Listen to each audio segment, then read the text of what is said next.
Welcome back in BCC family. आइए एक बार फिर से उसी जोश और उमंग के साथ आपके स्क्रीन पर एक क्वेश्चन है जिसका रिप्लाई आप कमेंट के जरिए मुझे दें ताकि मैं देखूं कि आप 1 मिनट में इसे बना पाते हैं नहीं, बारीकी से बनाएं। फिर मैं कम बैक करता हूं ऑन स्क्रीन और आपके बीच मुखातिब होता हूं इस वीडियो के साथ। मेहनत करें, दिल से पढ़ें। जितनी आप मेहनत करेंगे उतना बेहतर करेंगे आप अपने लाइफ में। 1 मिनट है आपके पास, जल्दी से इसका जवाब चाहिए मुझे। स्क्रीन पे जो क्वेश्चन दिख रहा है उसका 1 मिनट के अंदर फिर मैं मुखातिब होता हूं आपसे और आज के फिर प्रीवियस ईयर के क्वेश्चंस के निचोड़ में आपका फिर से एक बार मैं उसी जोश और जुनून के साथ बताने जा रहा हूं। कॉपी और कलम के साथ बैठेंगे आप। आइए फुल स्क्रीन लीजिएगा इसका ताकि मैं बच्चों को इंट्रोड्यूस करा दूं, एक साथ सारे क्वेश्चंस आ जाए। बीसीसी परिवार आपके सफल, सुखद और समृद्ध जीवन की मंगल कामना करता है। आप तमाम व्यूअर्स को बीसीसी परिवार की ओर से दिल की गहराइयों से नंबर्स की हार्दिक शुभकामनाएं। मैंने आपसे वादा किया था कि 20 सीरीज में लाऊंगा और आज मेरा 20वां सीरीज है। इसके बाद मैं फिर एडवांस मैथ्स का सीरीज लेकर आपके बीच आ रहा हूं। मैं इसका प्लेलिस्ट बना दूंगा। आपसे मेरा आग्रह है कि आप एग्जामिनेशन से पहले ये 20 सीरीज जरूर देखकर जाएं, चाहे वो यूपी पुलिस का एग्जाम हो, एसएससी जीडी का एग्जाम हो, बैंक का हो, एसएससी का हो, रेलवे का हो, आप लाभान्वित होंगे। मैं इसकी पूरी वचन देता हूं और चैलेंज करता हूं कि आप इसे देखें, समझें, परखें और फिर आगे बढ़ें, तो मुझे लगता है कि आप बेहतर कर पाएंगे। आइए जरा ध्यान से हम देखते हैं। डियर स्टूडेंट्स, मैं परिचय करा दूं क्वेश्चन से। 5 नंबर क्वेश्चन तो मैंने आपको दिया स्क्रीन पे कि सॉल्व करना है और उसका जवाब आपको कमेंट के जरिए देना है। क्वेश्चन नंबर 1 के बारे में अगर मैं कहूं तो question number 1 time and work से रिलेटेड है, डिफरेंट क्वेश्चन है। क्वेश्चन नंबर 2 के बारे में अगर मैं बात करूं तो प्रॉफिट एंड लॉस से है और ये काफी अच्छा क्वेश्चन है, अक्सर एग्जाम में पूछा जाता है। क्वेश्चन नंबर 3 की अगर मैं बात करूं तो रेशियो एंड प्रोपोर्शन से है। क्वेश्चन नंबर 4 की बात करूं तो क्षेत्रमिति से है, जिसको हम इंग्लिश में मेंसुरेशन कहते हैं। क्वेश्चन नंबर 5 की बात करूं ज्योमेट्री से है और वो रिलेटेड है सर्वांग-सम कॉन्ग्रुएंसी से। आइए एक बार फिर से बीसीसी परिवार में आपका स्वागत है। क्वेश्चन नंबर 1 को जरा जूम करिएगा। डियर स्टूडेंट्स, मैं आराम से बताऊंगा आपको। मैं पहले ही बता चुका हूं आपको कि 5 क्वेश्चन नहीं 5 चैप्टर्स है और ये 5 चैप्टर्स के डिफरेंट क्वेश्चंस हैं, तो हर पहलू को मैं टच करने की कोशिश करूंगा। अगर आप इसे देख लेंगे अच्छे से और कॉपी में नोट कर लेंगे तो आप जरूर लाभान्वित होंगे। जरा ध्यान से देखिएगा। एबीसी एक कार्य को क्रमशः 10 दिन, 15 दिन और 20 दिन में कर सकते हैं। उन्होंने उस कार्य को एक साथ पूरा किया और 2600 रुपये मजदूरी के रूप में प्राप्त किए। सी की मजदूरी ज्ञात कीजिए। डियर स्टूडेंट्स, जो ये क्वेश्चन है इसमें जरा मैं आपको पहले डेफिनेशन दे दूं। इस क्वेश्चन में मजदूरी है और मजदूरी जब कभी भी दी जाती है तो काम पे दी जाती है, ना कि दिन पे। तो इसमें दिन है तो सर हम क्या करें? काम ही तो पैसा है। आप जितना काम करते हैं उतना पैसा मिलता है। काम ही को पैसा मानिएगा, यानी वर्क को आप पैसा मानिएगा। तो डियर स्टूडेंट्स, मैं एक लाइन में बता दूंगा। सबसे पहले ए, बी और सी ले लीजिए। आप देखिएगा 10, 15, 20 है, ये आपका टाइम है। 10, 15 और ये 20 है। लेकिन आप इस रेशियो में मजदूरी को नहीं बांट सकते, इसे वर्क में कन्वर्ट करना होगा। वर्क में कन्वर्ट करने के लिए क्या करना है? अगर टाइम दिया रहे तो इसको रिवर्स कर दीजिए तो वर्क आ जाएगा, या वर्क ही दिया रहे उसको रिवर्स करेंगे तो टाइम आ जाएगा। इस चीज को आज समझ लीजिए। एक और चीज समझ लीजिए, अगर 2 व्यक्ति का ही टाइम दिया रहता तो सीधे 15, 10 हो जाता वर्क, लेकिन यहाँ 3 का है। तो इसके लिए रूल हम यहाँ थोड़ा अलग बताएंगे। 4 का भी हो तो भी निकल जाएगा। 2 वाले रूल में भी अप्लाई कर सकते हैं इस मेथड का, लेकिन जब 2 रहता है तो सीधे दोनों को रिवर्स कर देते हैं तो वर्क आ जाता है, और वर्क को रिवर्स कर देते हैं तो टाइम आ जाता है। मैं बताने के लिए आपको 15 सेकंड में बता सकता था, लेकिन मेरा मकसद आपको समझाना है। टाइम को रिवर्स करेंगे वर्क आएगा, और वर्क को रिवर्स करेंगे तो टाइम आएगा। तो मुझे वर्क क्यों चाहिए? क्योंकि मुझे मजदूरी बांटनी है। मुझे वर्क क्यों चाहिए? क्योंकि मुझे मजदूरी बांटनी है, और सी के बारे में पूछ रहा है। अब इस रेशियो में आप बांट सकते हैं, थोड़ा सा और कर दीजिए। 20, 15 और 10 का एलसीएम 60 होता है। 10 छक 60, 15 चौका 60, अब 20 दिया 60। बस कहानी ओवर। मुझे आपको बताना है सी इज इक्वल टू, सी की राशि कितनी है? 3 है। कितना में? 6 4 10 और 3 13 में। देखिए कितना सिंपल, 13 इंटू 2600, 13 दूना 26, 3 दूना 600 रुपया किसकी राशि हो गई? सी की राशि। इस क्वेश्चन को बताने के लिए मैं बारीकी से डायरेक्ट यहां बता सकता था, यहां पे मैं बता सकता था, मैं कुछ भी नहीं लिखता, लेकिन मैं पहले ही कहा हूं कि without getting concept not possible to get success in competitive examination. Anyhow, you will have to develop your concept, and the developing concept you can do better. Understand my point? And the next point is that question number 2 को लेते हैं। आइए, बड़ी अच्छा question है। मैं बार बार कहता हूं और हर बार कहता हूं कि जब भी आप मेरा वीडियो देखें तो प्लीज कॉपी और कलम के साथ बैठे, और थोड़ी सी दरिया दिली की जरूरत है।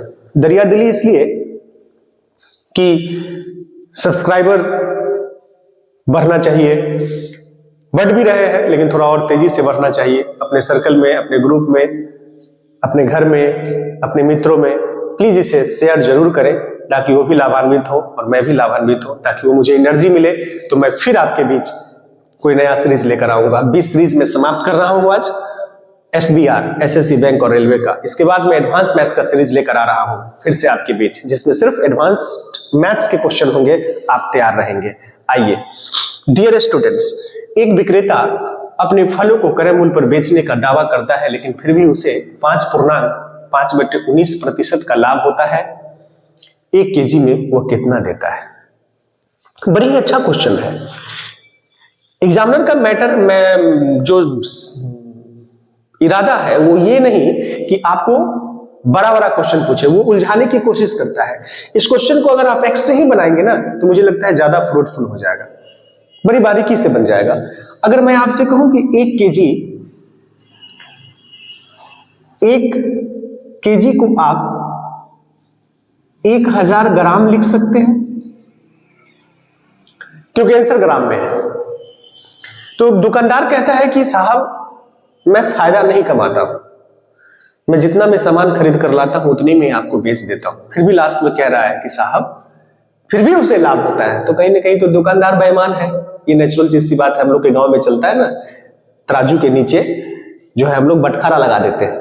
जैसे 1 केजी सामान देना है तो 200 ग्राम का अगर चुंबक अगर आप लगा देंगे तो 200 ग्राम तो उसको बेनिफिट हुआ, कस्टमर भी खुश, यहाँ बहुत सस्ती सामान मिलता है, लेकिन साहब उसको तो फायदा हो रहा है जो बेईमानी कर रहा है। तो देखिए कितना सिंपल में इसको बनेगा, जरा ध्यान से देखिएगा। ये लाभ प्रतिशत है डियर स्टूडेंट्स। लाभ प्रतिशत का फॉर्मूला होता है लाभ गुने 100 बटा में क्रय मूल्य। देखिएगा 19 × 5 = 95 या 5 कितना 100 बटा 19। देखिए कितना सिंपल, ये लाभ है। तो लाभ प्रतिशत इज इक्वल टू, यानी लाभ है, लाभ प्रतिशत बराबर होता है लाभ गुने 100। तो साहब लाभ कितना? तो मान लीजिए कि 1000 ग्राम सामान नहीं दिया, कम दिया, तो जितना कम सामान आपको दिया, यानी 1000 ग्राम के बदले तो सामान कम दिया है साहब, तो कितना कम दिया? 100 ग्राम, 200 ग्राम, 500 ग्राम, जो भी है उतना कम दिया होगा। इसमें क्वेश्चन में पूछने का अंदाज भी अलग है, जरा देखिएगा। इसमें ये नहीं कह रहा है कि कितना सामान कम दिया, नहीं, इसमें कह रहा है तो वह 1 केजी में कितना देता है वो पूछ रहा है, कितना बेईमानी किया ये नहीं। अब जरा ध्यान दीजिए, तो 1000 ग्राम में वो कम सामान देता है, तो मान लीजिए जो कम सामान कस्टमर को दुआ वही ना उसका लाभ हो गया, यानी लाभ गुने 100। यानी 1000 ग्राम में 100 ग्राम हो सकता है, 200 ग्राम हो सकता है, कुछ भी हो सकता है। तो कम दिया, तो जो कम सामान दिया ये नहीं दिया, वही लाभ हो गया, लाभ गुने 100। अब क्रय मूल्य कहां से आएगा? तो 1000 नहीं, जो वास्तव में दिया वही तो उसका क्रय मूल्य होगा। तो देखिए कितना सिंपल, 1000 - x। लाभ यानी ये बेईमानी किया तो लाभ गुनी 100, x ग्राम कम दिया है तो भाई क्रय मूल्य तो कम होगा ना, 1000 तो दिया नहीं, 1000 माइनस x ग्राम, यानी अगर 100 ग्राम होता तो ये 900 ग्राम हो जाता। अब आइए डील कर लीजिए इसको, देखिए कितना सिंपल, एक लाइन में बन जाएगा। इसको आप इधर करेंगे तो देखिए कितना सिंपल है, वो जरा देखिए, ये x को उधर ले जाएंगे तो 20x हो जाएगा, 1000 है, जीरो का जीरो, 2 से इसको काट दीजिए, 50 ग्राम।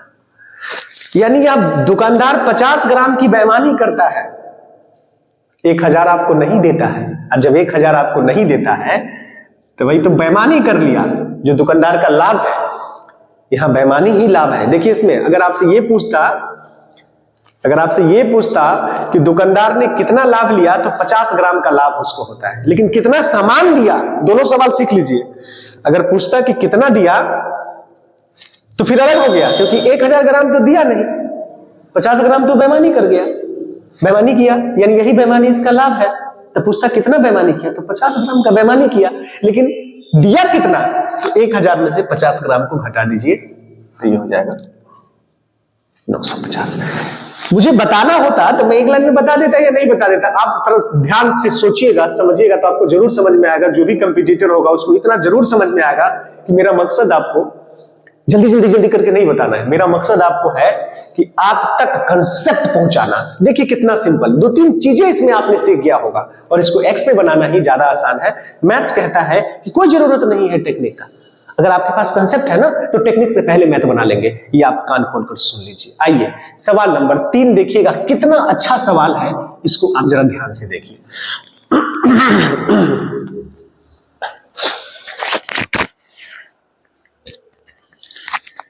डियर स्टूडेंट्स, इस सवाल को जरा ध्यान से देखिएगा। यदि A B A:B proportion B:C, ये जो सिंबल आप देख रहे हैं ना, इसका मतलब बराबर होता है। तो क्या आप लिख सकते हैं A/B is equal to B/C? ये इंप्लाइज कर जाएगा, तो आप लिख सकते हैं B² is equal to AC। Dear students, question आपको उलझाने की कोशिश किया है। A:B प्रोपोर्शन B:C और B=96 है, तो निम्नलिखित में से कौन सा A और C के मानों का संभावित इग्म हो सकता है? तो भाई 4 ऑप्शन आपके पास है, सिंपल सी बात है। B का वैल्यू 96 है, तो 96 का स्क्वायर करेंगे इक्वल टू AC। संभावित मान पूछ रहा है, तो आप जरा ध्यान दीजिएगा। देखिए यहां ऑप्शन से ही निकल जाएगा, यानी 96 का जो स्क्वायर होगा उसी के इक्विवेलेंट A और C को गुना करने से किस में आएगा, जितना ही 96 का स्क्वायर करने पे आएगा। जैसे मान लीजिए 6×1 36 का 6, 6×1 36 का 6 कर दिया, 9×1 54 कर दिए, 54 दूना 108। अब जरा ध्यान से देखिएगा, तो ये 6×1 36 है, देखिएगा 6×6 36 है, तो इधर भी दोनों को गुना करके इकाई अंक 6 आना चाहिए। देखिए 8×8 64, हमें 6 आना है, 4×3 12, हमें 6 लाना है, 2 आ गया, 6×5 30, मुझे 6 लाना है, 0 आ गया, 8×2 16, दैट इज योर आंसर। आइए डियर स्टूडेंट्स, 4 नंबर सवाल को जरा आप ध्यान से देखिएगा, मैं आपको अच्छे से बताने की कोशिश करूंगा। अच्छे से क्वेश्चन को जूम कर लीजिए, एकाग्रता के साथ पढ़िए, क्योंकि मैथ्स है, जितनी एकाग्रता आपके पास होगी उतना बेहतर आप कर पाएंगे। जल्दीबाजी नहीं है, कोई भाषणबाजी नहीं है, सिर्फ कंटेंट पे मैं ध्यान देता हूं। मैं रहूं ना रहूं, बीसीसी परिवार चलनी चाहिए। आप सबने जो प्यार दिखाया है ऑफलाइन ऑनलाइन, उसके लिए मैं स्तब्ध हूं, निःशब्द हूं, मैं ऑफलाइन के बच्चों के भी जीवन की सुखद, समृद्ध और सफल जीवन की मंगल कामना करता हूं। और ऑनलाइन जो भी हमसे जुड़े हुए हैं और जुड़ रहे हैं, मैं अपने YT स्टूडियो में जाकर देखता हूं ईच एंड एवरी डे बहुत सारे बच्चे मुझसे जुड़ते हैं, मेरे चैनल को सब्सक्राइब भी करते हैं। मैं उनके सफल, सुखद और समृद्ध जीवन की मंगल कामना करता हूं। तो आइए, ये जो आप क्वेश्चन देख रहे हैं 4 नंबर, इसको जरा ध्यान से हम लोग देखते हैं। 5 सेंटीमीटर, 7 सेंटीमीटर और 11 सेंटीमीटर बीमा। बीमा का मतलब यहाँ पे भुजा होता है। घनाभ का मतलब आप समझते हैं, का कुल पृष्ठीय क्षेत्रफल ज्ञात कीजिए। Find the total surface area in centimetre square of A cuboid having dimensions.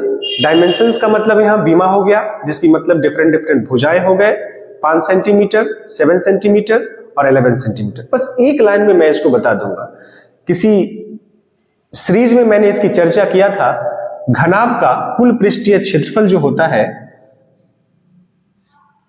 क्षेत्रफल, घनाभ का क्षेत्रफल मैं लिख रहा हूं, इसका कुल पृष्ठीय क्षेत्रफल होता है 2 × LB plus BH plus HL। ये घनाभ के लिए है। किसके लिए है? घनाभ, जिसको हम इंग्लिश में क्यूबॉइड कहते हैं। डियर स्टूडेंट्स, मैंने कहा था कि हम बहुत सारी बातें आपको बताने की कोशिश करूंगा। अगर मैं क्षेत्रफल की बात करूं तो इसमें जो क्षेत्रफल होगा, ये एक क्षेत्रफल होता है, कुल पृष्ठीय क्षेत्रफल, माफ कीजिएगा, 6a²।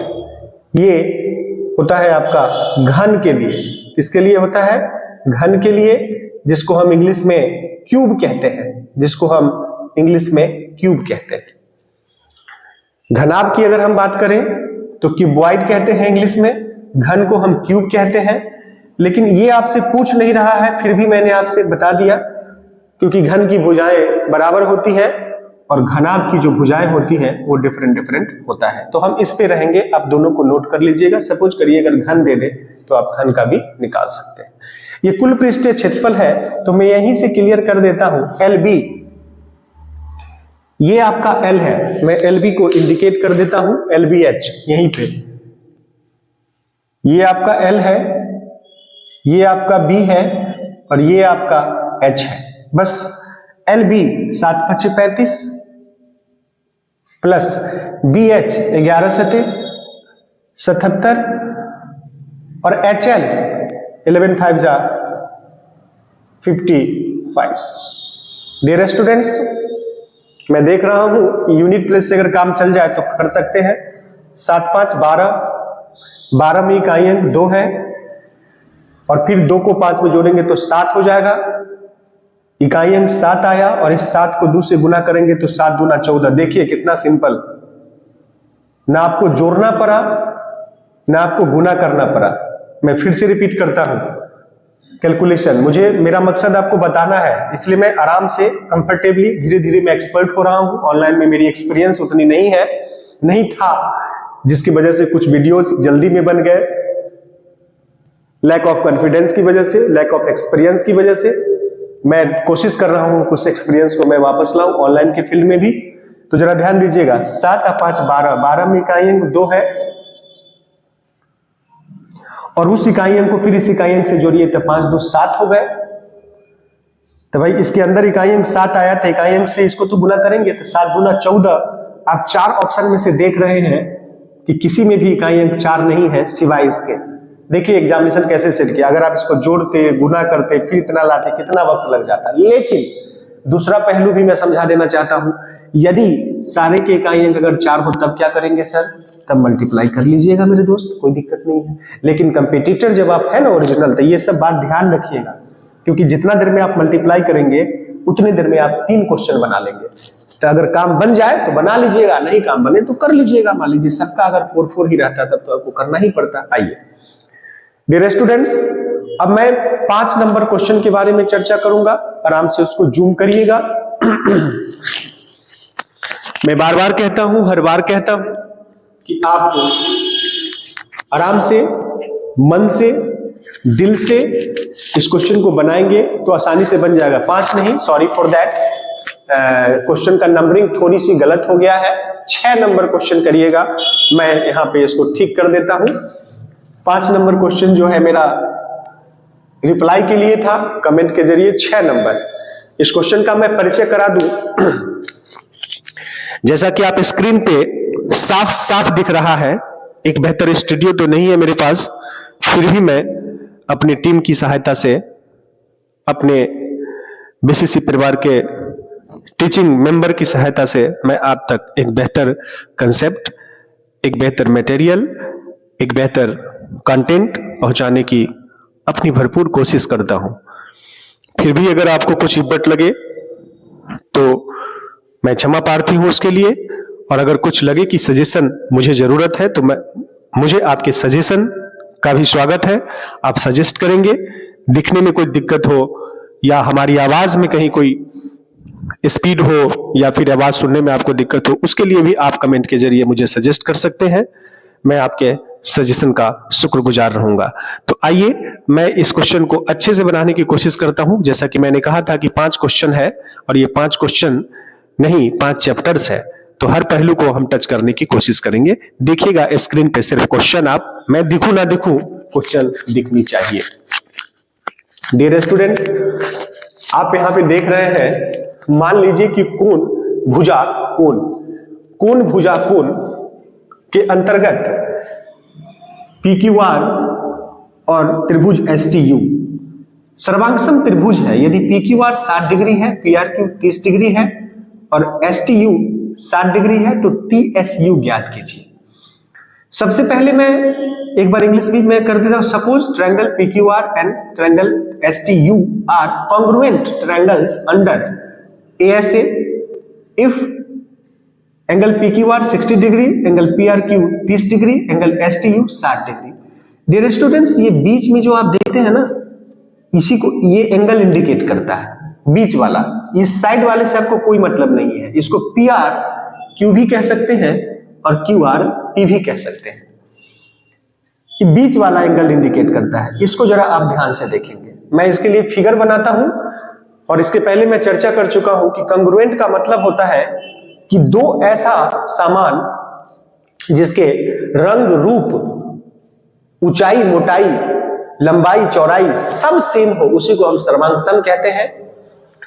और सर्वांग सम का डेफिनेशन जो है, सर्वांग सम का डेफिनेशन इसके शब्द में ही छुपा हुआ है। सर्वांग सम यानी जिसके सारे अंग समान हो, जिसके सारे पार्ट समान हो, उसको हम सर्वांग सम कहते हैं।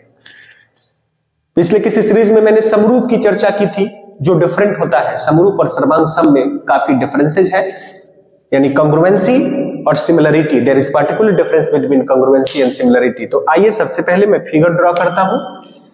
इसके बारे में मैं बता दूं, कोण का मतलब एंगल होता है। ये S है और ये A है, इसको हम ASA कहते हैं। इसका मीनिंग भी समझ लीजिए। ये जो S होना चाहिए, ये दो A के बीच होना चाहिए, यानी ये दोनों एंगल के बीच होना चाहिए। इसका भी बहुत बड़ा मीनिंग है। तो आइए सबसे पहले हम फिगर को ड्रॉ कर लेते हैं। सर्वांग सम है, फिगर ड्रॉ करने में कुछ कठिनाई रह जाए तो उसके लिए मैं अब यहां पे कहता है कि PQR, क्या कहता है? PQR, जरा ध्यान से देखिएगा, क्या कहता है? PQR। तो ये है आपका P, Q और R ले लीजिए। फिर है STU, इसी तरह से लीजिएगा, S, T और U को ले लीजिए। डियर स्टूडेंट्स, आप जरा ध्यान से देखेंगे तो इसमें मेंशन है PQR में, PQR एंगल PQR, जरा ध्यान दीजिए, PQR कितना डिग्री है? 60 डिग्री है। आपसे कह रहा है एंगल PRQ कितना है डियर स्टूडेंट्स? 30 डिग्री है।